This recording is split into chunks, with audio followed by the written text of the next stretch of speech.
Sigamos ahora con Nuam, que es la fusión de las bolsas de Perú, Chile y Colombia. Y es una empresa bastante nueva, empezó más o menos el 2023. Así que vamos a ver cómo le fue este trimestre. Partamos viendo por el efectivo que te está disminuyendo, también los otros activos financieros disminuyéndote. Y esto es interesante porque estos dos se pueden considerar como caja, ya que aquí dentro hay acciones y fondos mutuos. Así que la caja en general está disminuyéndote y eso se ve después dentro del total de activos corrientes que te disminuyó y quedaste cerca de los 85 mil millones de pesos. De todas maneras, si lo comparamos con el total de pasivos corrientes, que son solo 33 mil, tenemos una liquidez corriente bastante sobrada, es decir, pueden pagar perfectamente todas sus obligaciones.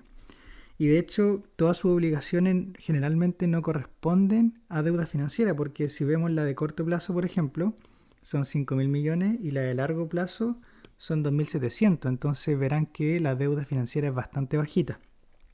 Así que sumando y restando tenemos un patrimonio de la controladora de 456 mil millones y a un precio más o menos de 5 mil pesos por acción tenemos un price to value muy cercano a 1. Y también vemos que el patrimonio está aumentando de acuerdo a las ganancias acumuladas. Fíjense que pasaron de 26 mil a casi 34 mil millones. En el estado de resultados nos estamos dando cuenta de que en el semestre hay un aumento en los ingresos, pero en el trimestre hay una pequeña contracción. Ahora, dentro de estas líneas no están los costos de venta, porque ellos principalmente están dentro del sector de servicio, pero de todas maneras podemos ir viendo línea por línea. Entonces partamos viendo el gasto por depreciación y amortización y nos damos cuenta de que te está disminuyendo tanto en el trimestre como en el semestre y ellos explican que es simplemente un ajuste contable, por lo tanto no es caja que realmente se estén ahorrando. Por otro lado, gasto por beneficio a los empleados, que en particular son sueldos, bonos, etc. Vemos que te está aumentando tanto en el semestre como en el trimestre, pero es un número bastante sano la verdad. No es una locura que te aumente un 12-15%, por ejemplo. Así que eso es bastante bueno. Otros gastos por naturaleza, en donde aquí hay cosas de marketing y cosas ligadas al negocio más de la operativa también, está aumentándote y aquí en el trimestre comprimiéndote un poquito. Así que este ítem de hecho es bastante alto, junto con el beneficio de los empleados. Después son números más chicos, ajustes contables, dan un poco lo mismo. Me interesa más el resultado financiero y notamos que los ingresos financieros te están disminuyendo, muy en línea con la bajada de tasa, y los costos financieros te están aumentando un montón. Y aquí me pierdo un poco porque cuando uno va a ver la deuda financiera, por ejemplo, uno se da cuenta que no está aumentando. De hecho, te disminuyó con respecto al 2024. Habría que ver quizá cómo andaba la deuda financiera al Q2 del 2024, pero yo la tengo vista y en verdad no te aumentó tanto. Quizás se pescaron un par de créditos que están a peor tasa nomás, pues. Pero uno va a ver la nota 30, por ejemplo, y no hay mucho más detalle, solamente te dice que son préstamos bancarios. De todas maneras, es un número que no te pega tanto, la verdad. De hecho, si es que uno lo compara, por ejemplo, con la ganancia antes de impuestos, tampoco es un número tan grande. O sea, no te va a comer toda la utilidad de la empresa. Así que tenemos una ganancia antes de impuestos que te disminuyó en el semestre y también te disminuyó en el trimestre. De hecho, en el trimestre te pegó un poquito más, pero viene de acá arriba, de que en realidad los ingresos se te comprimieron un poquito. Así que eso con esta empresa. Llegamos después a la ganancia básica por acción, 158 en el semestre acumulado en comparación a los casi 162 del 2024.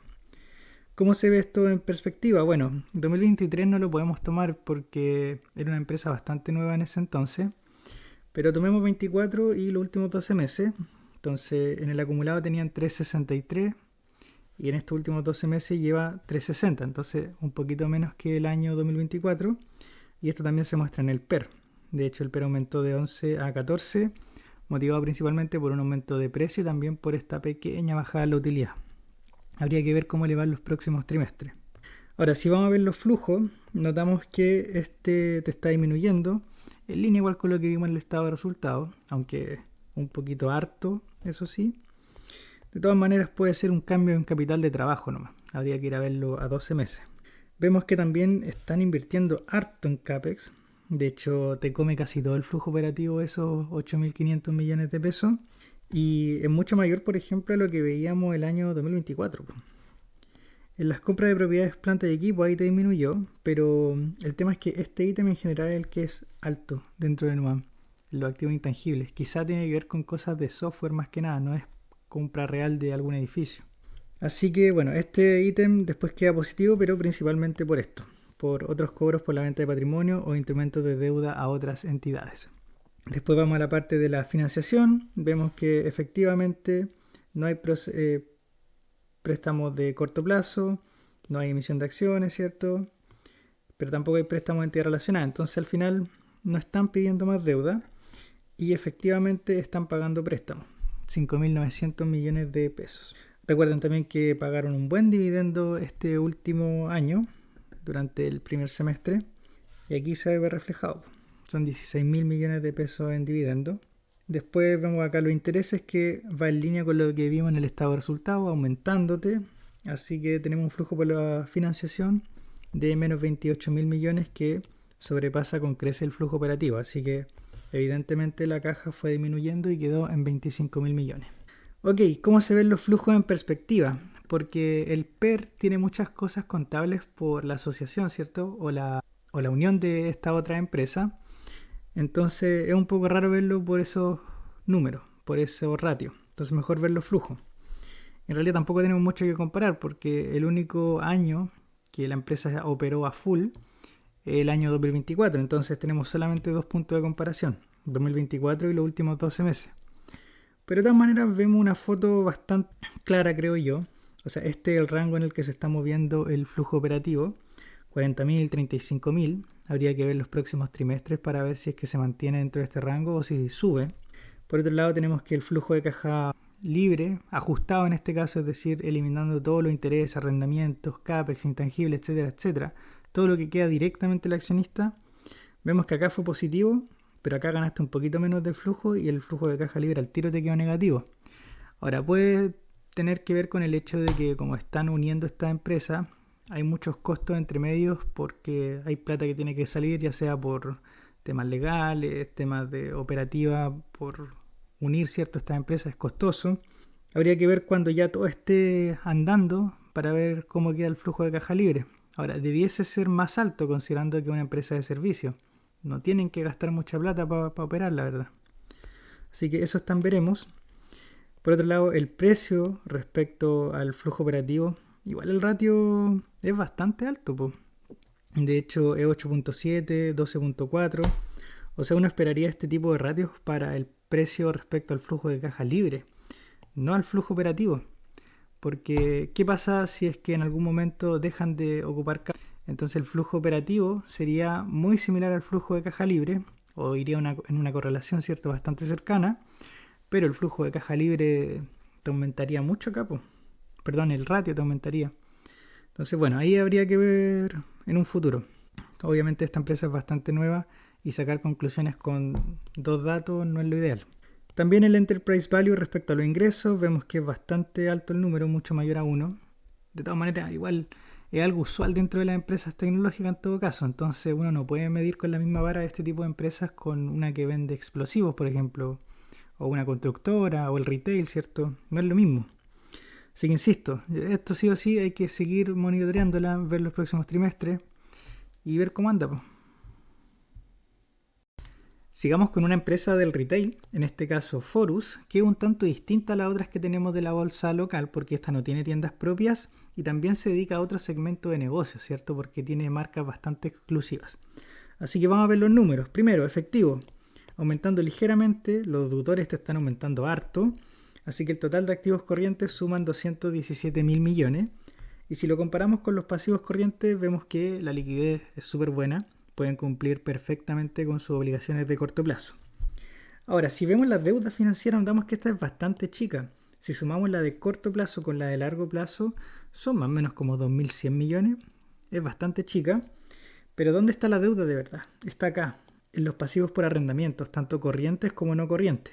Recordemos, esta no tiene tiendas propias, por lo tanto, se tiene que anotar estos contratos de arrendamiento, pero a la vez que se anotan estos contratos, ¿cierto?, como pasivos, también se anota en el derecho de uso como activo no corriente.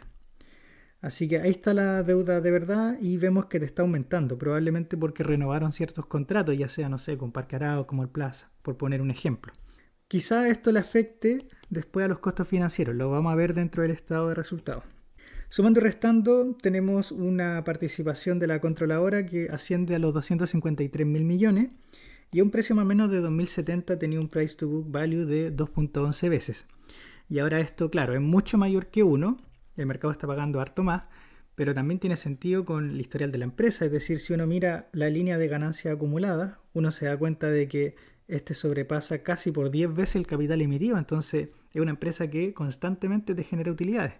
Así que ese número tiene relación con eso. Vamos al estado de resultados. Notamos que en el semestre los ingresos te aumentan como un 6%, pero en el trimestre te aumentaron solo un 1%. Ahora, eso sí, los costos de venta en el trimestre tampoco te aumentaron tanto, va más o menos en la misma línea. Pero la ganancia bruta casi que no te creció, pues bien parejita, es como, ¿cuánto es eso? Un 1%, menos de un 1%. En el semestre la foto es un poquito mejor, pero en el trimestre no tanto. Y aquí viene el tema de que esta crecida puede que no haya crecido tanto como los costos. Así que eso vamos a ir viendo línea por línea. Y vemos que, como en todo retail, la línea más cara es el gasto de administración, los sueldos, las personas. Y vemos que aquí te aumentó bastante, pues. ¿Cuánto es esa subida? Mucho más de un 10%. Al menos en el semestre. En el trimestre es un poquito menor, pero este número se ve bastante feo. Y ellos explican que tiene que ver con el aumento del sueldo mínimo y las cotizaciones. Tienen que pagar más por ese segmento. Y esto también tiene sentido con la realidad país y con la realidad de la empresa. Notamos que Forus debe tener vendedores principalmente y a esa gente no creo que le paguen mucho más del mínimo. Entonces, al aumentar el sueldo mínimo le afecta demasiado a esta compañía. Así que ojo con este número. Era algo ya sabido en verdad y no hay mucho que hacer. Después hay otros números un poco más chicos, otros gastos por función, eso da un poco lo mismo.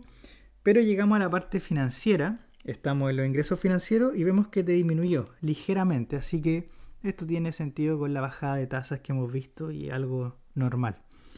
Pero los costos financieros, fíjate cuánto te aumentaron. Pues. Te aumentaron mucho más de un 10%, tanto en el semestre como en el trimestre. Y aquí nuevamente, recordemos, te aumentaron los pasivos por arrendamiento. Y aquí también una recomendación, no solamente para Forus, sino que cuando uno analiza cualquier empresa, la deuda financiera no solo se compone de la deuda financiera con bonos y bancos, sino que también por pasivos por arrendamiento. Y ahí va a depender también del tipo de empresa, el tipo de negocio. Pero por ejemplo en Forus le afecta bastante. De aquí se ve esta subida de costos financieros. Simplemente por esta renovación de contratos con los locales, ¿cierto? Con los malls y ese tipo de otras empresas. Así que tenemos una ganancia antes de impuestos que te disminuyó igual harto, tanto en el semestre como en el trimestre.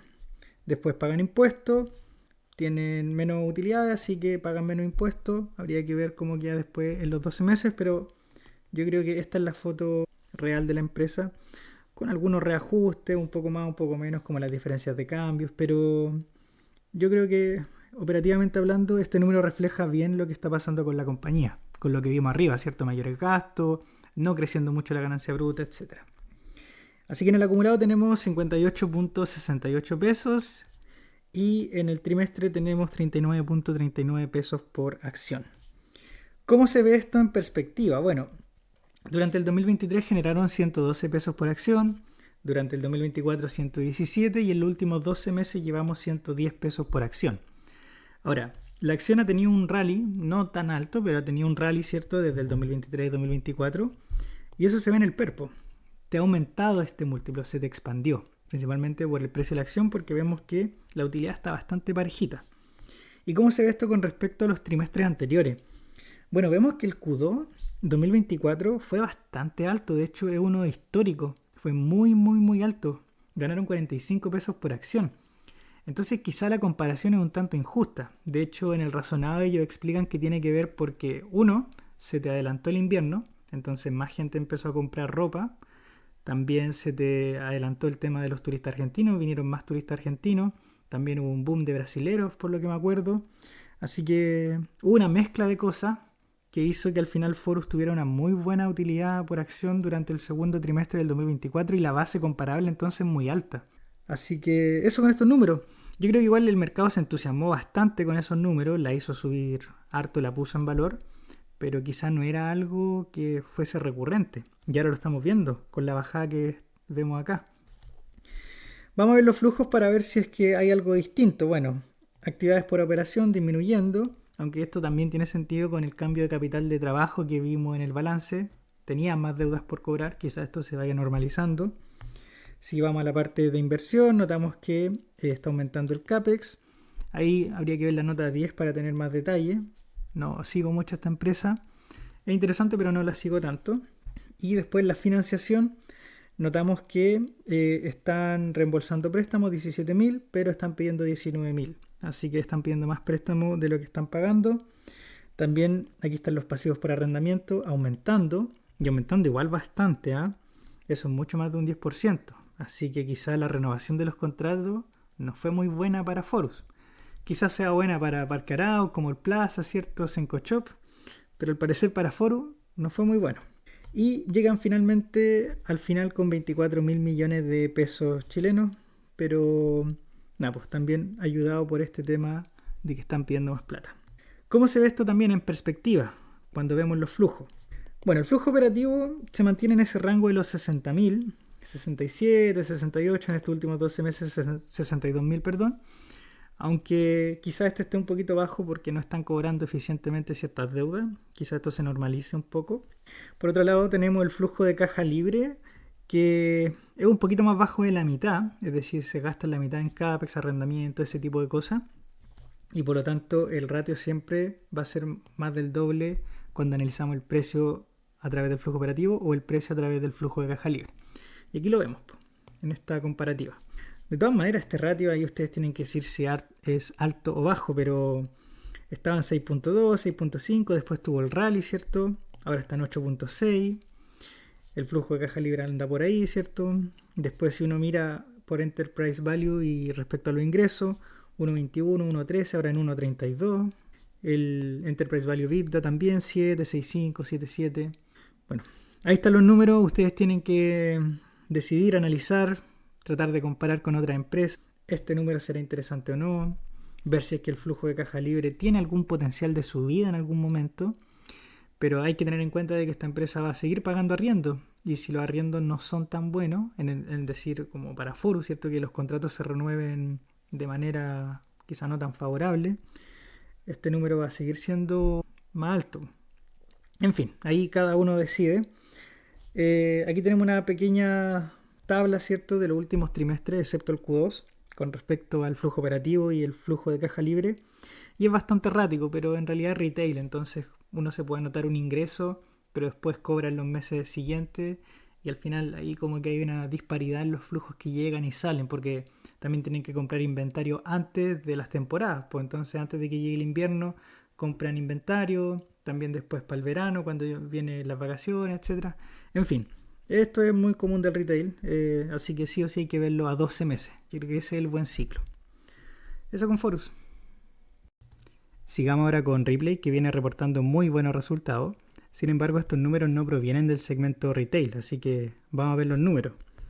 Primero, efectivo disminuyendo bastante, las cuentas por cobrar disminuyendo ligeramente, así que esos son los dos principales drivers de que el total de activos corrientes disminuyera con respecto al año 2024 y tenía entonces 1.4 trillones de pesos chilenos. Ahora, si vemos los pasivos corrientes, notamos que son 1.7, entonces en teoría ellos no podrían pagar sus obligaciones dentro de los próximos 12 meses. Sin embargo, gran parte de esas obligaciones son deuda financiera. De hecho, si se fijan, este ítem son 1.2 trillones de pesos chilenos y en el largo plazo son solo 519.000 millones. Así que yo lo que apostaría es que van a agarrar esta deuda y la van a tirar al largo plazo. Así que hay que estar atentos en los próximos trimestres para ver cómo maneja Ripley esta situación. Finalmente tenemos que el total del patrimonio de la controladora asciende a casi, cerca de 1 trillón de pesos chilenos. Y a un precio por acción de 462 tenemos un price to book value de 0.85, es decir, el mercado está pagando un poquito menos de lo que vale el patrimonio de la compañía. Y ahí habría que preguntarse por qué. Quizá, por ejemplo, piensan que estos activos no corrientes, sobre todo las cuentas comerciales por cobrar, o no sé, no son tal cosa, porque aquí pueden haber muchos morosos, gente que no paga los créditos, etcétera, etcétera. O quizá también estas propiedades planta de equipo o por ejemplo las propiedades de inversión están sobrevaloradas, qué sé yo. Ahí hay que entrar a ver más detalles si es que alguien efectivamente quiere meter dinero en Ripley. Después vamos a ver el estado de resultados y notamos que los ingresos te están aumentando tanto en el semestre como en el trimestre y fíjense los costos de venta pues disminuyendo tanto en el trimestre como en el semestre, así que eso es súper positivo para la empresa. La ganancia bruta se te expande un montón. Ahora hay que ver si es que los costos se contuvieron para ver si es que llegan con una utilidad superior. Entonces vemos que los costos de distribución, si bien es como un 1% de la ganancia bruta, igual pues te están disminuyendo, así que enhorabuena por ellos. Pero el ítem más significativo para la mayoría de los retailers es el tema del gasto de administración. Y fíjense cómo te aumenta. Esto es más de un 10%, es como un, no sé, un 15% por ahí. Es bastante lo que te sube en el semestre y en el trimestre también, es más de un 10%. Y ellos explican que tiene que ver con el aumento del sueldo mínimo. Así que yo creo que esto tiene correlación igual con el negocio. Ellos nuevamente, como muchos retailers, tienen vendedores, tienen gente y trabajo no calificado. Y es la gran mayoría de la gente. Entonces si sube el sueldo mínimo, entonces van a tener que desembolsar más dinero en los gastos por empleado. Así que espero de que ese número no siga creciendo a este mismo ratio. Probablemente se tienda a normalizar después dentro del aumento del IPC si es que no hay más aumentos de sueldo mínimo. Después, ingresos financieros, vemos acá que te aumenta igual bastante. Bueno, este número es un poco insignificante, por ejemplo, en comparación a la ganancia bruta y a los otros costos, pero te va ayudando de a poquito. Después, costos financieros aumentando igual ligeramente, así que eso igual es positivo. Después tenemos las participaciones asociadas, en donde ellos pueden tener alguna filial, ¿cierto? Alguna empresa que no controlen, es decir, que no consolide, y por lo tanto toda esa ganancia, los resultados de esas compañías se anotan acá, y vemos que te ha aumentado, pues ha aumentado la ganancia, así que eso igual es positivo. No es un número muy grande, pero te ayuda. Después, diferencias de cambio, vemos que ahora te ayudó bastante en el semestre, y de hecho en el trimestre, fíjense, pues, pasó de tener una pérdida de 6.800 a una ganancia de 2.600, así que muy muy positivo para la compañía. De todas maneras, esto es algo más contable, es decir, si es que esas diferencias de cambio no se materializan, por ejemplo, si es que tienen dólares y no los pasan a pesos, si tienen peso y no sé, ustedes entienden. Si es que no se materializa, al final es algo contable nomás, es algo que ahí ellos tienen que anotarse el número. Así que yo en verdad no lo miraría mucho, no pertenece a la parte, al core del negocio. Lo mismo también que para los resultados por unidad de reajuste. Este es simplemente cómo ellos van materializando su activo y pasivo y cómo eso va cambiando en función de la naturaleza de lo que tienen por debajo, por ejemplo. Si es que algo lo tienen en UF, una deuda, por ejemplo, entonces aquí tienen que ir materializándose esas diferencias. Nuevamente, algo contable. Así que llegamos a una ganancia antes de impuesto que parece bastante alta, ¿cierto? En comparación al semestre y trimestre anterior, pero insisto, hay cosas contables detrás. Yo lo que haría, por ejemplo, sería tratar de normalizar por estos números. Entonces, por ejemplo, estos dos se van a netear en cero, este 18 es bastante real, por decirlo de alguna manera, y acá la diferencia entre estos dos son como 4.000, así que este te quedaría más o menos como en 11.000. Igual es bastante buena la subida, ¿eh? No lo había mirado tan en detalle. Lo mismo acá, estos dos como que se netean, le sumaría 3.000 a esto, que hay más o menos como en, ya digamos 13.000, 12.000 que queréis por ahí. Igual, bastante interesante la subida. Así que retiro lo dicho. No es algo contable, es algo que efectivamente es de la empresa. Así que tenemos una ganancia por acción acumulada durante el semestre de 16 pesos por acción en comparación a los 4.4 que tenía ahí antes. ¿Y cómo se ve esto en perspectiva? Bueno, durante el año 2023 ellos habían acumulado una pérdida, así que no podemos calcular el PER, pero ya el 2024 vimos que hubo una recuperación bastante interesante en Ripley. Acumuló 27.88 pesos por acción y en los últimos 12 meses lleva 39.54. Aunque ojo, si es que vemos todos los trimestres desde el Q4 en adelante de 2023, notamos que aquí tuvo una ganancia bastante importante y no me acuerdo por qué exactamente. Sé que lo vimos en un video, pero veo tantas empresas que no me acuerdo. Pero quizás sea algo contable, no creo que sea un número. No creo que la empresa le haya ido tan bien ese trimestre como para generar esta utilidad. Así que ojo con eso. Por lo tanto, puede que este número esté tergiversado por eso y este también. Si es que uno normaliza, quizás estos números cambien. Bueno, de todas maneras, el PER es cercano a 10, ahora está cercano a 12. muy en línea con la expansión de múltiplos que ha tenido el país en general y las otras compañías, y también con este voto de confianza que hay sobre las expectativas futuras. Vamos a ver los flujos si es que esta historia es concordante con lo que vimos en el estado de resultados y la verdad no tanto. Vemos que hay un flujo por la operación negativo, pero esto sí o sí hay que verlo a 12 meses porque el retail lo que hace es que compra productos, inventario para venderlos después, entonces hay muchos cambios en el capital de trabajo. Así que yo en verdad no me preocuparía mucho porque este número es negativo. Vemos que por otro lado en la parte de inversión, el CAPEX se mantiene relativamente parejo, diría yo, considerando que el CAPEX por planta de equipo y también por intangible, los dos se pueden considerar CAPEX. Si vamos a la financiación, notamos que están pidiendo 69.000 en préstamos, pero están pagando 106, es decir, están reduciendo su deuda financiera, eso es súper positivo. Pagos por arrendamiento aumentándote, probablemente por una renovación de contrato o simplemente por temas de reajuste por IPC. Dividendos pagados, 12.000. Esto fue lo que pagó en mayo, si no me equivoco. Y se compara a que el 2024 no pagaron nada. Y esto pasa porque el 2023 tuvieron pérdida. Entonces el 2024 no pagaron dividendos. Y durante el 2024 tuvieron ganancia. Así que durante el 2025 repartieron el dividendo. Después de intereses pagados, aumentando ligeramente, muy en línea con lo que vimos también en el estado de resultados. Así que tenemos que terminar el ejercicio con 186.000 millones en caja. Y yo creo que esta caja es bastante alta, bastante interesante. Y vemos que no la usaron toda para amortizar deuda o para pagar préstamos. Así que algo estarán planeando para hacer con esta caja, creo yo. Habría que ver y entrar en el razonado para tener más detalles. Y por último, esta tabla está en el razonado, la se queda ahí. Y claro, uno conoce Ripley por el retail, pero cuando uno ve los números, uno se da cuenta que, por ejemplo, en el acumulado de los 6 meses de 2025 tiene una pérdida. Pues. Es mucho menor, eso sí, que el año 2024, pero seguís con pérdida. Es decir, ¿quién te aporta dinero dentro de Ripley Corp, la corporación en su total? Estos dos segmentos, pues, bancario e inmobiliario. De hecho, aquí vemos que el bancario te aportó dentro de los 6 meses, dentro de todo el consolidado Chile-Perú, 28.000 millones. De hecho, fíjate cómo te aumentó la utilidad del segmento bancario. Po. Una locura. Un 200%. Súper, súper bueno. Po. Y en el trimestre también. Muy buena subida. Un 152%. Y por otro lado, el segmento inmobiliario, bueno, este es un poquito más austero. No te aumenta tanto como el sector bancario. Pero igual, pues no deja de ser.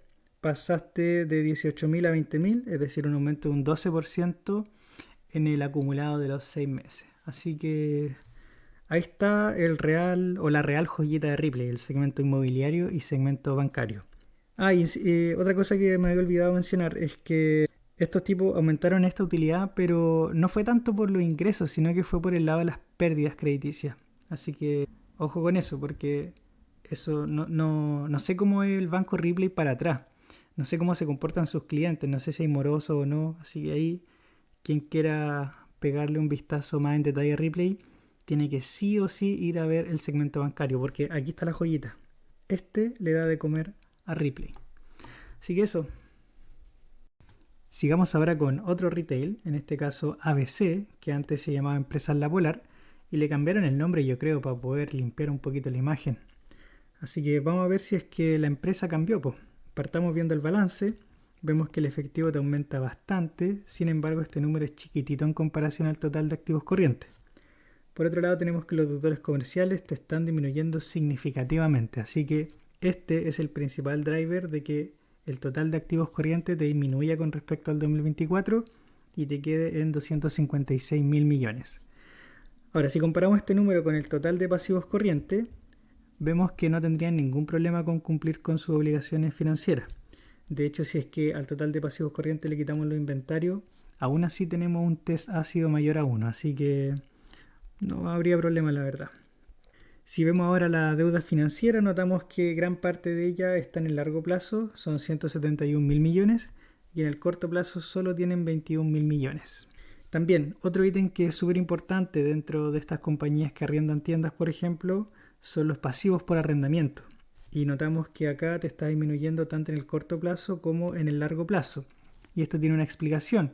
Es que están cerrando tiendas. Según el razonado, cerraron cerca de 21 tiendas en estos últimos 6 meses. Así que tiene sentido de que tengan menos pasivos por arrendamiento. Y de hecho esa también va a ser la explicación de gran parte de lo que vamos a ver ahora dentro del estado de resultados. Ok, entonces tenemos un patrimonio de la controladora que asciende a casi 51 mil millones de pesos y a un precio por acción de 10.1 tenemos un price to book value de 1.12.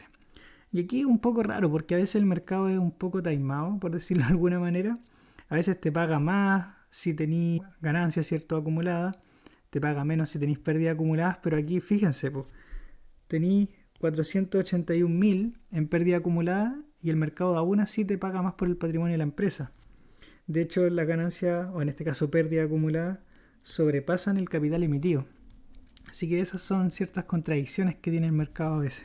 Bueno, vamos a ver el estado de resultados. Vemos que los ingresos te están disminuyendo, tanto en el semestre como en el trimestre. Los costos de venta también te disminuyen, pero no hace que tu ganancia bruta se expanda. De hecho, se te comprime, pasando en el semestre de 106 a 102 mil. Luego, costo de distribución disminuyendo, gasto de administración disminuyendo. Y todo esto que está acá se explica principalmente por el cierre de tiendas. Tienen menos personal y también tienen menos costo de distribución porque ya no tienen que distribuir en esas empresas que están cerrando. Así que parejito la explicación, pues. De hecho, hay un número interesante dentro del razonado que no lo voy a mostrar ahora, pero tiene que ver con el cómo ha evolucionado si es que uno considera las tiendas que tienen ahora y lo comparan con el pasado. Y ellos ven ahí que los ingresos aumentaron más o menos un 26%. Así que es interesante ver ese tipo de métricas. Si es que alguien tiene tiempo y quiere, puede haber el razonado para tener más detalle respecto a esa información. Vamos al tema de pérdidas por deterioro de deudores comerciales y activos del contrato. Vemos que ahora te está pegando menos, pero ¿por qué te está pegando, po?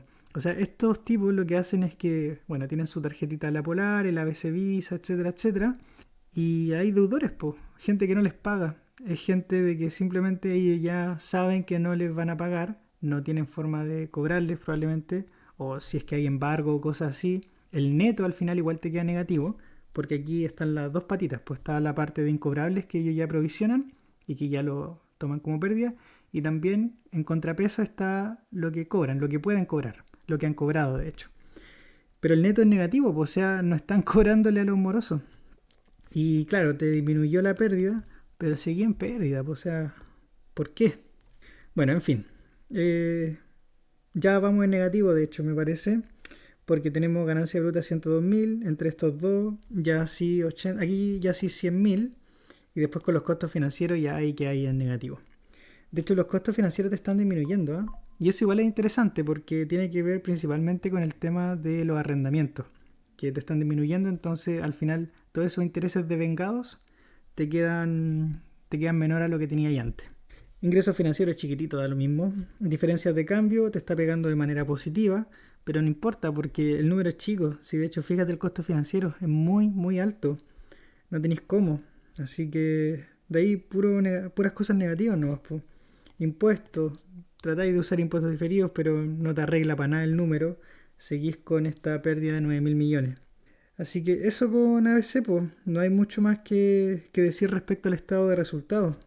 Efectivamente disminuiste la pérdida, pero ¿qué? Seguí en pérdida. ¿Cómo se ve esto en perspectiva? 2023 pérdida, 2024 una ganancia de 1.16 pesos a un PER de 7.8.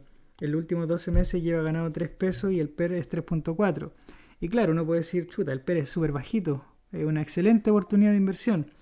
Pero uno ve cómo ha sido la utilidad de los últimos trimestres y uno ve que el Q3 2024 fue excepcionalmente alto. Y es bien raro, ¿cierto? Porque uno viene de puras pérdidas y como que de repente, ¡pum!, una gran utilidad y después puras pérdidas de nuevo. Entonces uno va a ver ese trimestre en particular. De hecho, en ese momento yo no hacía video, así que tuve que ir a verlo ahora. Y uno se da cuenta de que hay una ganancia contable nomás, pues. Hay una revalorización de los pasivos financieros porque obtuvieron un bono. Entonces ellos reestructuraron esa deuda y se anotaron esa ganancia contable. De hecho, realmente hubiesen tenido que anotarse menos 2.35 pesos por acción en utilidad, pues. No es esto que está acá. Aquí se anotaron ¿cuánto? ¿3.40? Y eso no es verdad. Esto debía haber sido un número negativo. Debía haber sido la rayita como por acá más o menos. Esto era lo real. Así que este PER hubiese sido negativo de igual manera. Esto también hubiese sido negativo. Porque al final este número te infló todo el 2024. Te infló todo este segmento.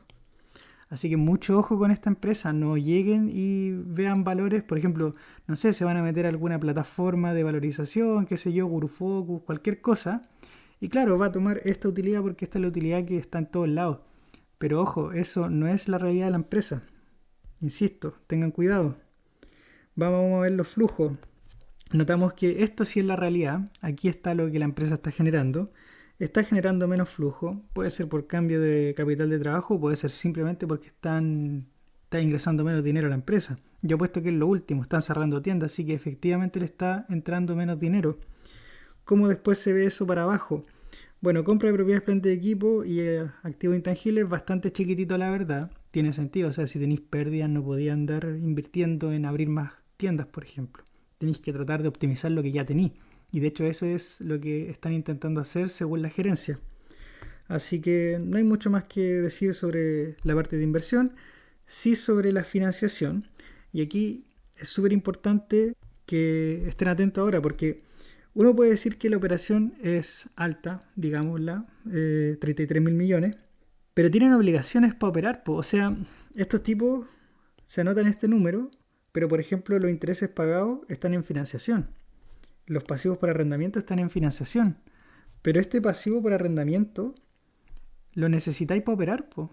O sea que en teoría, si es que uno quiere efectivamente calcular un flujo de caja libre, tenéis que sí o sí ajustarlo por estos dos números. Y de hecho, fíjate cuánto es, po. Es más o menos un tercio del total de la operación. O sea que el flujo de caja libre para el accionista es casi nada, po, súper bajo. Así que insisto, ojo también con calcular los flujos operativos y los flujos de caja libre, porque, claro, una vez comete el error de, para hacerlo rápido, toma flujo operativo, le resto estos dos ítems, por ejemplo, y listo, flujo de caja libre. Pero ¿esa es la realidad? No, pues esa no es la realidad. La realidad es que tenéis que pagar estos 13 mil millones para poder seguir operando. Tenéis que pagar también los intereses porque tenéis obligaciones con tus acreedores. Así que para el accionista queda súper poco, de hecho está acá dentro de esta tabla. El flujo operativo, bueno, en los últimos 12 meses incluso ha sido menor, probablemente por el cierre de tiendas, pero el flujo de caja libre ha sido negativo, o sea, no queda nada para el accionista. Así que ojo con esta empresa, mucho ojo. Hay muchas cosas que ajustar, normalizar, ver en detalle, ver las notas. No se dejen guiar solamente por los ratios que puedan aparecer en internet. Sigamos con otra constructora, esta vez la inmobiliaria Manquehue, cuyo segmento principal es vender departamentos y casas, así que vamos a ver los números porque ha venido mal desde hace un par de trimestres atrás. Entonces vemos primero que el efectivo te está disminuyendo bastante, los deudores comerciales igual te está disminuyendo y por otro lado te compensa un poco con el aumento de los inventarios. Así que el total de activos corrientes te quedan 175 mil millones, casi 176. Y si lo comparamos con el total de pasivos corrientes, notamos que en teoría no debiesen tener problema con pagar estas obligaciones de 12 meses. Ahora, si vemos la deuda financiera, notamos que gran parte está en el corto plazo. Así que probablemente lo que puedan hacer acá es patear deuda o con los inventarios que se van deshaciendo ir pagando estas obligaciones. Así que ahí tendríamos que ver en los próximos trimestres. De todas maneras, tenemos que el patrimonio atribuible a la controladora pasó de 144.000 a 143.000, es decir, hay pérdidas que se están acumulando.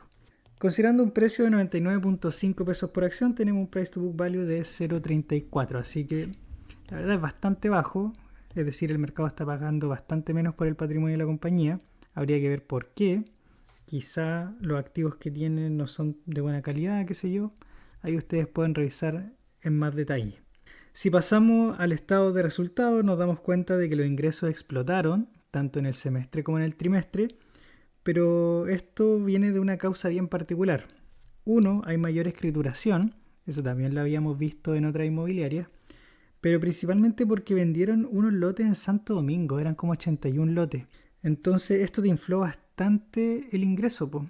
De hecho, la venta de un lote probablemente casi que no tiene costo de venta, entonces el margen es tan alto que al final también el margen bruto te aumentó, pues te explotó casi más de 2 veces. Pero insisto, es algo particular, no es algo de que ellos puedan vender estos terrenos todos los trimestres, obviamente. Así que ojo con eso, está bastante influenciado por este tema de los lotes. Así que si seguimos bajando vamos a ver el tema de los costos y al menos en el trimestre los gastos de administración te bajaron, en el semestre te aumentaron ligeramente. De todas maneras, esto tiene que ver con una puesta en marcha de optimización por parte de la empresa, así que eso es bueno.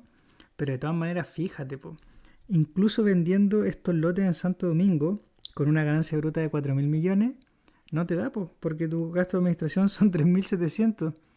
O sea que en el mejor de los casos ya es quedaste con súper poco para seguir jugando para abajo. Después hay otros ítems que son bastante chicos en comparación a los otros. Ingresos financieros disminuyendo, por ejemplo. Bueno, eso es bastante normal, la verdad. Y los costos financieros se te dispararon muchísimo. Y uno puede pensar que a lo mejor la deuda financiera te está explotando. Pero no es lo que está sucediendo. De hecho, bueno, la de largo plazo sí te aumentó bastante, pero la de corto plazo, perdón, la de largo plazo se te disminuyó a la mitad, po. Entonces, no tiene que ver con deuda financiera. Y esto tiene que ver con algo contable.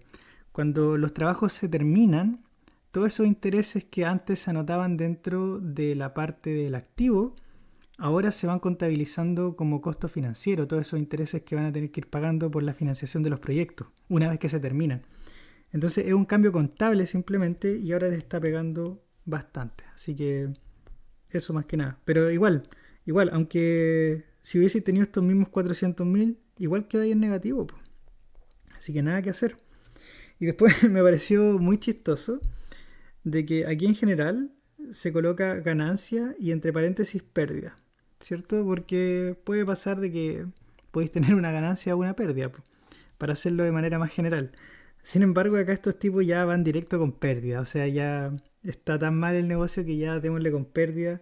Y fíjense que acá parten al tiro con pérdida. De hecho, esta es la manera usual que se anota, po, ganancia o pérdida. Pero aquí ya directamente de pérdida.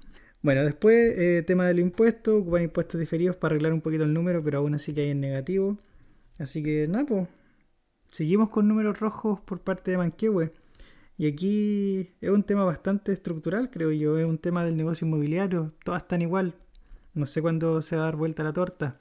Aparte de que Manquehue tampoco es una inmobiliaria tan grande, no tiene tantos proyectos tampoco, entonces, bueno, ahí hay que ver, pues, hay que ver qué tal. Recuerden que igual Manquehue está principalmente enfocada en el segmento alto, entonces tienen, por ejemplo, ciertos terrenos en Piedra Roja, en Chicureo, tienen unas cosas en Lo Barnechea, bueno, en fin. Espero puedan venderlo. A lo que digo del segmento alto es que son tan caras las propiedades y todas esas cosas que venden que en realidad están apuntando a un segmento de la población súper reducido y a unas tasas tan altas. No sé si esa gente, aún teniendo plata para comprarlas, se van a meter en un crédito hipotecario con unas tasas así de altas, po. O sea, el puro costo de interés ya te sube mucho los precios. Así que bueno, no sé cómo se desenvolverá este asunto. Ojalá que bien para Manquehue. Vamos a ver los flujos y pucha. Flujo operativo, negativo, tanto el semestre anterior como este semestre. Nada que hacer. Después compra de propiedades, planta de equipo, disminuyéndola al máximo porque claro, tienen pérdidas. Después cobra entidad relacionada. Aquí se anotan unos números que bueno, no me di el tiempo de ver el detalle, pero son cosas extraordinarias. Probablemente no pertenecen al core del negocio, si no estaría acá.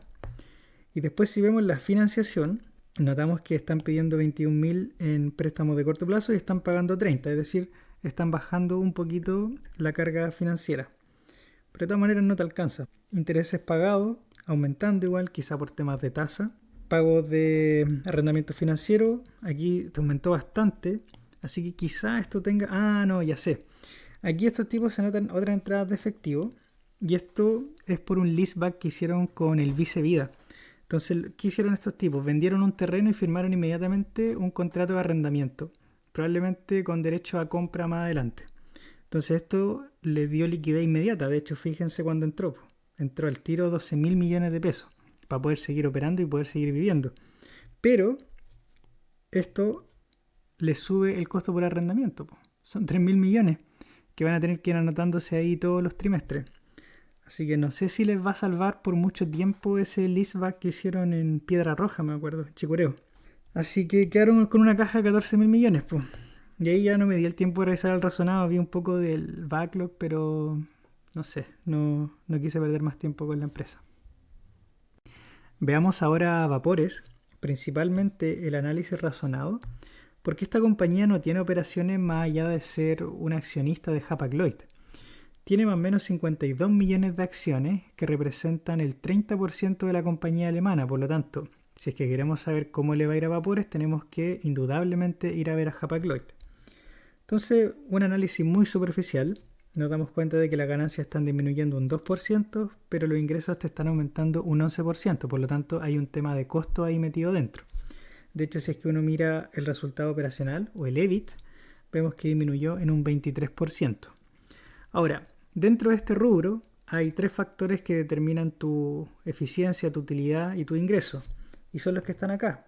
Las tarifas promedio, que es cuánto ellos pueden cobrar por el servicio, el volumen transportado, que ahí tienen un poco más de juego, ¿cierto? Porque pueden ofrecer más volumen. Y el precio del combustible, que es un commodity, por lo tanto no tienen ningún peso, no pueden manejar ese precio. Y vemos que las tarifas te aumentaron, poquito, sí, pero te aumentaron un 1%. El volumen te aumentó un 11%. Entonces aquí estamos viendo de que al final entre estos dos ítems pudiste hacer que el ingreso te aumentara un 11%. Así que enhorabuena por ellos. Y por otro lado tenemos también algo positivo, y es que el precio del combustible te disminuyó un 10%. Por lo tanto, eso también te ayudó a que el EBITDA en este caso te haya disminuido solo un 2%. Entonces deben haber cosas ahí administrativas metidas dentro que están arruinando un tanto los resultados. Entonces, ¿cómo se ve estos números en Vapores, en Chile? Entonces, ellos se están anotando por la participación de Hapag, 225 millones de dólares en comparación a los 230 que se anotaban en el 2024. Entonces, si ustedes sacan el proporcional, es básicamente este número, multiplicarlo por un 30% y me dan estos números de acá. Ahora, esto no siempre va a tener una correlación en la ganancia que tenga Vapores, porque estos tipos se anotan la participación de Hapag, pero también tienen que descontarse ciertos impuestos. Y ahí esos se van corriendo. No siempre se cobran los impuestos justo en el trimestre en que los dividendos se reciben. Entonces es bastante tricky el ver el tema de la ganancia en Vapores. Yo no me dejaría guiar por eso, la verdad. Por lo que sí me dejaría guiar es por los dividendos que está entregando Hapag. Durante el primer semestre, en mayo, repartió 8.20 euros por acción. Entonces ahí, estos son 8.20, no son 8.50. Y ahí uno puede calcular ciertos números. Bueno, aquí ellos ya lo calcularon, está todo bien explicado. Entonces, dice que Hapag-Lloyd repartió 432 millones de euros brutos, es decir, antes de cualquier cosa de impuestos en Alemania. Y también recuperó una retención anterior de 135 millones de euros. Y eso se repartió a Chile. Entonces, después ellos mencionan que ese fue al final el dividendo que repartió Vapores. Ahora, hay muchas más cosas que uno puede leer ahí, obviamente, pero vamos al tiro a la tabla de los dividendos porque lo explican súper bien, creo yo, en cuánto tienen retenido y cuánto es corriente y no corriente. Entonces, la tabla que estamos viendo acá arriba representa el Q4 del 2024 y vemos acá el dividendo que ellos repartieron en mayo, pero del 2024, que fue más o menos como de 9.25 euros por acción. Entonces, eso representan 488 millones de euros. Entonces retienen cerca del 27%, es decir, 129 millones de euros. La diferencia entre lo que reparten bruto y lo que le retienen son 360, o sea, eso es lo que al final le llega a Vapores Alemania, y es lo que está acá, es lo que después Vapores Alemania reparte a Chile. Lamentablemente, nuevamente hay una retención de impuestos, más o menos el 10%. Así que al final te llega solo a Chile el diferencial de estos dos, de 360 y 38. Y esta retención te queda ahí esperando para poder ser recuperada para futuros ejercicios. Después, si es que vamos a ver acá abajo, tenemos nuevamente el 2025 Q2 y marqué acá con el mismo color las mismas retenciones que aún no se han cobrado. Entonces nos damos cuenta de que desde el Q4 está esta retención ahí. Y de hecho, fíjense, este dividendo es desde mayo del 2023. O sea, ya son 2 años en que este dividendo de 183 está retenido. Dice que está en corrientes, es decir, debiesen ser recuperados dentro de los próximos 12 meses. Pero dado que está desde el Q4, entonces podríamos inferir de que este dividendo va a ser cobrado dentro de los 6 meses. Espero. Así que si es que uno hace ahí las asociaciones, por decirlo de alguna manera, uno debería tener 348 millones de euros en corriente, es decir, que se han recuperado en el corto plazo. Eso hay que verlo. También está lo no corriente, y claro, no corriente porque es del 2024 y son más o menos 2 años de espera, así que estos números no los vamos a tener hasta el 2026 más o menos. Y bueno, de todas maneras, si es que vemos acá, nos damos cuenta de que el 6 de mayo de 2025 fueron los 432 millones de euros que mencionaban anteriormente, los 8.2 euros por acción. Y nuevamente, pues, el diferencial entre lo que reparten bruto y lo que retienen es el que se reparte a Chile, desde Alemania a Chile, pero nuevamente hay una retención de 33 millones de euros y por lo tanto a nosotros solamente nos llega el diferencial que son más o menos 280 millones de euros por ahí. Perdón, 290, 280 por ahí. Así que estas son las retenciones, pues. Han ido aumentando, así que corriente deberían llegar 348 dentro de los próximos 6 meses, ojalá. Y ahí ustedes tienen que valorizar si es que les parece atractivo o no un dividendo por 348 millones de euros. Y eso, no hay mucho más que ver de Vapore, o sea, estos tipos es agarrar los dividendos que llega Hapag y listo. Y lamentablemente, bueno, Hapag es difícil proyectar. Uno tiene que quedarse, yo creo, con lo que dicen ellos, con la gerencia de Hapag. Y por el momento, ellos dicen que el EBIT está entre 250 y 1.250 millones de dólares y una EBITDA entre 2.008 y 3.800. Entonces, con esos números uno puede ir jugando. Por ejemplo, aquí está el EBITDA y el EBIT del 2024. El 2024 fue de 2.788, es decir, ellos esperan que al final del 2025 el EBIT sea bastante menor. O sea, si se fijan, de 2007 pasar a el mejor de los casos 1.250. ¿Y ahora cuánto llevan? Llevan 677. Es decir, podríamos tener una disminución en los dividendos simplemente por regla de 3 a la mitad. Así que ahí ustedes tienen que hacer sus proyecciones futuras. Si es que les parece atractivo o no Vapores a la evaluación que está ahora y ustedes tienen que calcular los yields adecuados. Sigamos ahora con Carosi, que es una compañía de la cual tengo un video exclusivo en donde entramos en detalle en los números, pero también de los últimos movimientos societarios que hizo esta compañía. Entonces, aquí tengo un pequeño cuadro resumen para que ustedes tengan la película un poco más clara. Y notamos que durante el 2024 la estructura societaria era la siguiente. Carosi, la matriz que nosotros compramos en bolsa, tenía el 75% de control sobre empresas Carosi, que es la compañía operativa, la que vende productos. Mientras que el otro 25% pertenecía a Tiger Brands, que era una empresa sudafricana. Sin embargo, este año 2025 las cosas cambian. Carosi se hizo del control del 100% de empresas Carosi. ¿Y cómo se logró esto? Bueno, Empresas Carosi pidió 240 millones de dólares en deuda para poder pagar un dividendo que se repartió de la siguiente manera.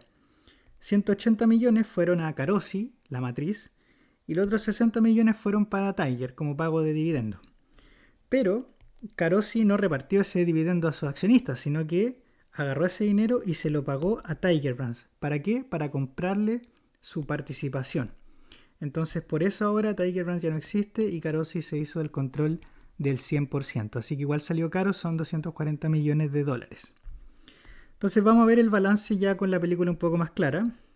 Primero notamos que el efectivo te está disminuyendo bastante. Y los inventarios corrientes, si uno lo mira a final del 2024, te aumentan un montón.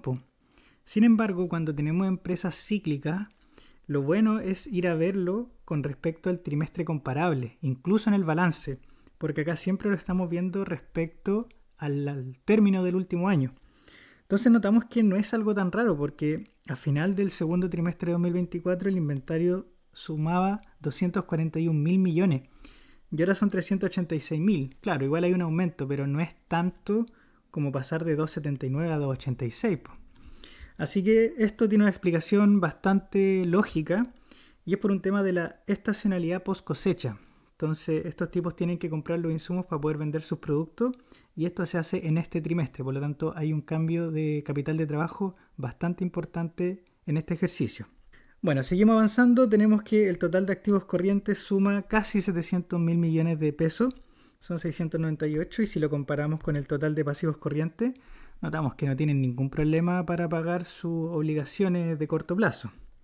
Ahora, si le quitamos, por ejemplo, el inventario, ahí quedan un poco más apretados, un test ha sido un poco más complicado. Sin embargo, los inventarios son productos, son, no sé, la harina que venden, los fideos, etcétera. Son inventarios realmente corrientes que van a vender. Así que en verdad no veo que sea algo bastante preocupante. Por otro lado, si es que vemos la deuda financiera, notamos que te aumentó harto, po. Pasaste en el corto plazo de tener 139 a 269. Son más de 100 mil millones de pesos. Y en el largo plazo, fíjate, po, te aumentó casi 200 mil millones. Así que te aumentó mucho, mucho, mucho. Si uno hace aquí el diferencial, son 324 mil millones de pesos extra en deuda financiera.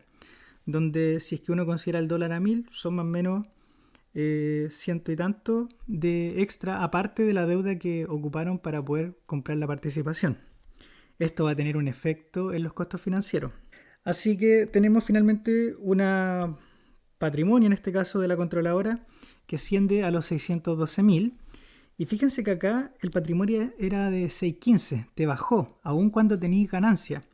Pero ellos explican que es por un tema contable, debido a que compraron la participación del socio. Entonces ahí las consolidaciones y eliminaciones, cosas contables básicamente, que hacen que el patrimonio te baje. Pero en fin, tenemos que, dado un precio de 4.215, que es lo que cotiza actualmente, el price to book value es de 1.54.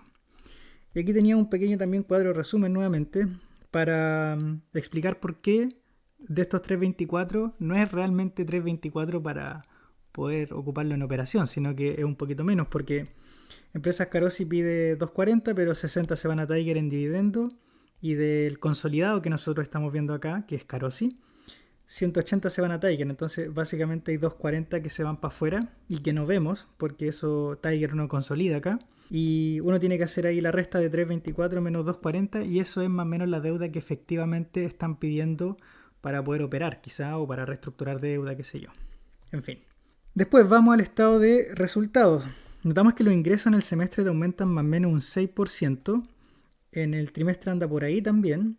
Pero el costo de ventas, fíjate cómo se te aumenta. Te aumenta harto, tanto en el semestre como en el trimestre. De hecho, eso hace que la ganancia bruta se te comprima un 3%. Entonces, independiente de que aumentaste los ingresos, ya sea muy en línea con la inflación, de hecho, o sea, no creo que sea un incremento real, sino que debe ser un incremento simplemente por inflación. Los costos de venta no pudiste controlarlos, po. Y es normal, o sea, estos tipos lo que hacen es que compran insumos y revenden productos con un valor agregado, pero es consumo básico al final. Entonces, lamentablemente, disminuiste ahí la ganancia bruta. Vamos para abajo para ver si es que pudieron contener los costos en la parte operativa. Entonces notamos que el mayor ítem que le pega acá son los costos de distribución y gastos de administración. Entonces vemos que los costos de distribución te aumentaron tanto en el semestre como en el trimestre, y te aumentan relativamente parejo con la inflación. Así que no hay mucho de qué preocuparse. Lo mismo también con los gastos de administración, te crecieron más o menos un 3%. Así que, nada, pues yo creo que es algo natural del negocio nomás. No hay mucho que darle vuelta. Y aquí los costos de venta yo creo que te subieron por temas macroeconómicos simplemente. Después pasamos a la parte no operacional, la parte financiera en particular, y notamos que los costos financieros se te fueron a las nubes, po. De hecho, fíjate, te aumentó 3 veces en el semestre y te aumentó 4 veces en el trimestre. Pero no es raro, ¿cierto? Porque fíjate cuánta deuda están aumentando, po. En comparación al año 2024, aumentaste en 324 mil millones tu deuda financiera, es mucho. Pero bueno, ahí ellos tienen su estrategia. De todas maneras, yo en el video exclusivo de Carosi había mencionado igual que estos tipos por mes iban a aumentar como en 1.750 millones el costo por intereses. Y claro, anduve más o menos cerca, al menos en orden de magnitud está bien, porque si uno lo suma en los últimos 6 meses es cercano a 10.000, estos son 12.000, así que anduve más o menos cerca. Pero era evidente que te iba a aumentar el costo financiero.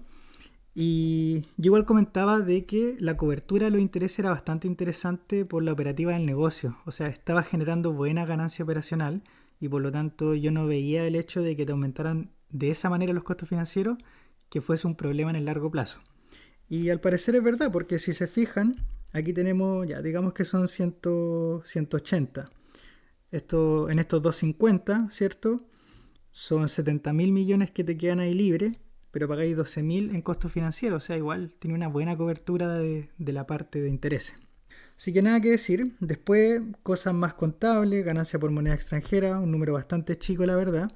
Y después resultados por unidad de reajuste que al menos en el semestre te pegan de manera igual y en el trimestre te pega un poquito menos. Lo que he comentado en otros videos tiene que ver con que el IPC en Chile durante este trimestre fue menor que el IPC durante el del 2024. Así que nada, pues, no hay mucho que hacer ahí. Y llegaste con una ganancia antes de impuesto que se te comprime bastante. Pero hay varias cosas lógicas detrás y no veo que sea algo tan estructural. Salvo el costo de venta, pero esas cosas macro en el largo plazo como que se van normalizando y las empresas siempre traspasan los costos a los consumidores finales, sobre todo en este tipo de empresas de consumo básico. Así que nada, pues después pagan los impuestos y tenemos finalmente una ganancia por acción que me parece aquí hay que multiplicarlo por 1000. O sea, serían 179 en el acumulado y 71 en el trimestre. ¿Cómo se compara esto con los años anteriores? Entonces, durante el 2023 generaron 372 pesos por acción, el PER era de 4.4, 2024 4.58 pesos por acción, el PER te aumentó a 5.5, es decir, ya hay una reacción en el precio. Y durante estos últimos 12 meses generaste solo 4.39 pesos por acción, que claro, te disminuyó un poquito la utilidad, pero el PER ahora es de 9.6. Entonces aquí vemos cómo el precio tuvo un rally. Pasó más o menos de 2.500 en el 2024 a casi 5.000. Ahora se quedó fijo más o menos como en 4.002. Pero esto habla de que el precio reaccionó y reaccionó bastante. Y bueno, la utilidad en realidad es bastante pareja, pero eso, tenía un PER cercano a 10. Y esto hay que considerarlo también con la ganancia que le corresponde a la controladora. Entonces igual no son tan comparables los números 2024 a 2025. Pero bueno, ahí está. Vamos a ver los flujos ahora. Notamos que los flujos por la operación son negativos, pero principalmente por el cambio en el capital de trabajo, ya lo mencionamos. De hecho, no solamente es negativo, sino que también tuvieron que pedir deuda para poder aumentar este inventario, pues. Porque si se fijan, de los 240 que pidieron, al final 320, y son 324 en deuda, ese diferencial se ocupó para aumentar el capital de trabajo. Así que nada raro por ese ámbito. Por otro lado, tenemos que en la inversión está esta compra de otros activos a largo plazo, clasificados como actividades de inversión. Aquí están los 180 millones de dólares que habíamos hablado anteriormente, que le pagaron a Tiger Brands. Después vamos a la parte de financiación, y aquí es un poco distinto, porque como aquí estamos viendo el consolidado de Carosi, no vemos exactamente lo que está haciendo Empresas Carosi por debajo, o sea que no vamos a ver el tema de la deuda y después el pago de dividendos. Es un poco distinto acá. Pero la tendencia es la misma, o sea, la tendencia es todo lo que hemos hablado y no hay nada raro con respecto a estos números. Así que terminamos el periodo con una caja bastante chica de 26.000 millones de pesos. Y esto es algo que también había mencionado en el video exclusivo, de que la caja o el efectivo equivalente siempre era bastante austero con esta compañía. Como que ante cualquier eventualidad esta empresa estaba financieramente, no sé si tan preparada. Y ellos mencionaban que tenían buena salida a bonos, pero en fin, ahí cada uno verá si es que eso es prudente o no. Por lo tanto, nada más que decir con Carosi, pues esperemos que en el largo plazo la jugada de haberle comprado la participación rinda fruto, porque lo principal que vamos a ver ahora que cambia es esta línea de acá. Fíjense que ahora la participación de la controladora es casi la totalidad de la ganancia en comparación a lo que veíamos antes, fíjense.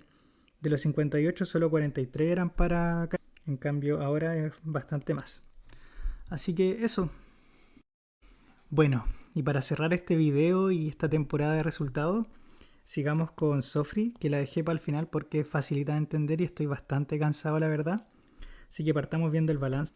Notamos que el efectivo te está disminuyendo bastante y es el principal driver de que el total de activos corrientes te disminuya. Así que tenemos 50.000 millones en activo corriente, pero si lo comparamos con el total de pasivo corriente, vemos que pueden perfectamente cumplir sus obligaciones. Y de hecho, si es que uno mira los ítems que hay dentro de los pasivos, nos damos cuenta de que no hay deuda financiera. Y eso es simplemente porque Sofri no tiene deuda, así que eso es súper interesante. Finalmente tenemos un patrimonio que asciende a los 64.000 millones y a un precio de 1.010 pesos por acción tenemos un price to book value de 3.47 veces. Es decir, el mercado está pagando bastante más por el patrimonio de la compañía. Y esto tiene dos explicaciones posibles. Uno, expectativas futuras de ganancias. Y dos, que sea una empresa que no tiene mucho patrimonio simplemente. Y de hecho uno lo ve acá igual, pues ganancias acumuladas son muchísimo mayor que el capital emitido. Por lo tanto, pasemos al estado de resultados. Vemos que te aumenta tanto el ingreso semestral como trimestralmente, aunque trimestralmente no es tanto. Por otro lado, tenemos que los costos de venta te aumentaron en el semestre, pero en el trimestre te disminuyeron, po. Así que eso es súper positivo. Así que la ganancia bruta te aumentó más o menos un 40% en el semestre y más o menos como un 30%, sí, como un 30% en el trimestre. Así que eso es bastante interesante. Gastos de administración subiendo bastante, ¿eh? Esto es más de un 10% por lo que veo acá. Así que esto probablemente tenga que ver con un bono de término de conflicto que se habían anotado durante este año. Después, deterioro de valor por ganancia, etcétera, etcétera, algo contable, de todas maneras un número bastante chico, no influye mucho. Y llegamos a las ganancias por actividades operacionales que, fíjense, te aumenta bastante tanto en el trimestre como en el semestre. Así que súper interesante. Después tenemos ingresos financieros, que está bastante parejito la verdad. En el trimestre se nota un poco la bajada, pero es algo usual. Es algo macro, lo hemos visto en otras compañías, no hay mucho de qué preocuparse. Gasto financiero, fíjense el número, es chiquitito, da lo mismo. Lo podemos perfectamente. Así que con eso llegamos a un resultado al final del año que aumenta bastante, bastante interesante.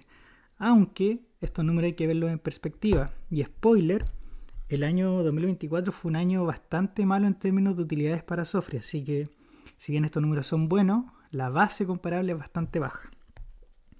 Ok, de todas maneras, ¿cómo vemos estos números si es que consideramos 12 meses? Entonces durante el año 2023 generaron 80 pesos por acción, el 24 83 y en estos últimos 12 meses llevan casi 96 pesos. Entonces vemos una tendencia al alza de las utilidades, pero esto, ojo, no está visto por trimestre, esto está visto con todo el año. Por lo tanto, ahí como que nos despejamos estas cosas contables que pueden existir entre trimestres y vemos el normalizado a 12 meses. Y de la misma manera como crecen las utilidades, el precio también ha crecido, po. De hecho, ha crecido a un ritmo mayor de lo que te crecen las utilidades. Y eso lo hemos visto en bolsa. Sofri pasó de estar como a 700 el año pasado a estar ahora a más de 1000. Así este PER refleja exactamente eso. Por otro lado, aquí tenemos las utilidades por trimestre. Y aquí está lo que yo les decía, po. El Q2 2024 fue bastante bajito, po, comparado con todos los otros trimestres. Así que pasamos de acá a pasar acá. Que claro, es harta la subida, pero si es que la base comparable es baja, cualquier cosa va a ser grande.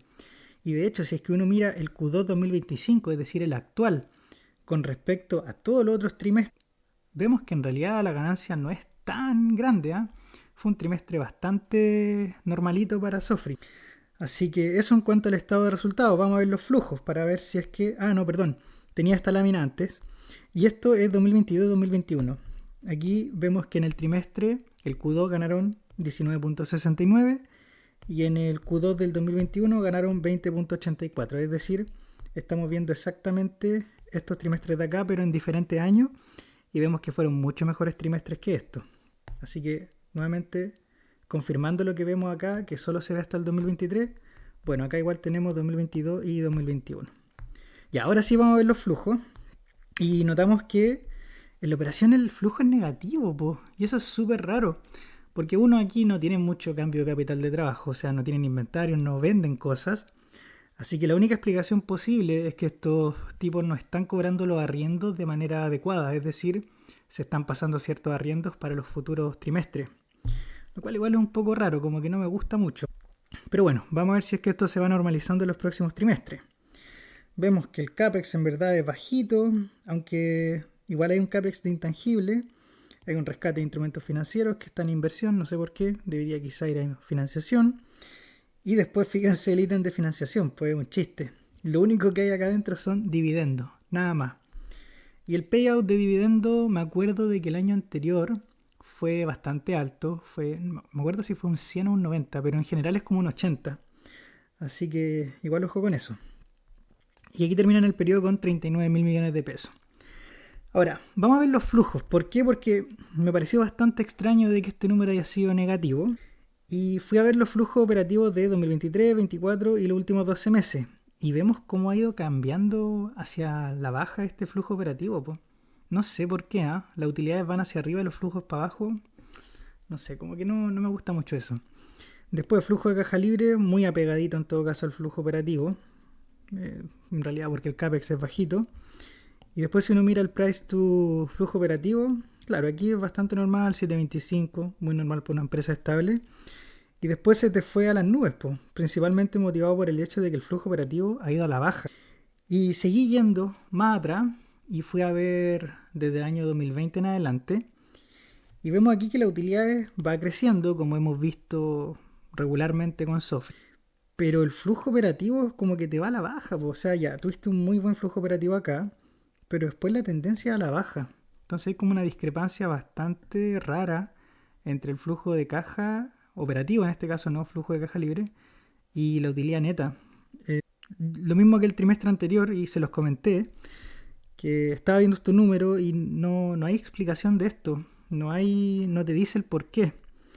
Así que, bueno, si es que alguien tiene la explicación, sería interesante que la pueda comentar porque de verdad que no la pillé. Quizá en alguna noticia, pero bueno.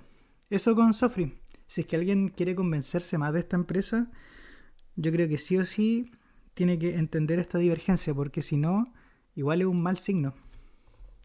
Eso fue todo por esta oportunidad y por esta temporada de resultados.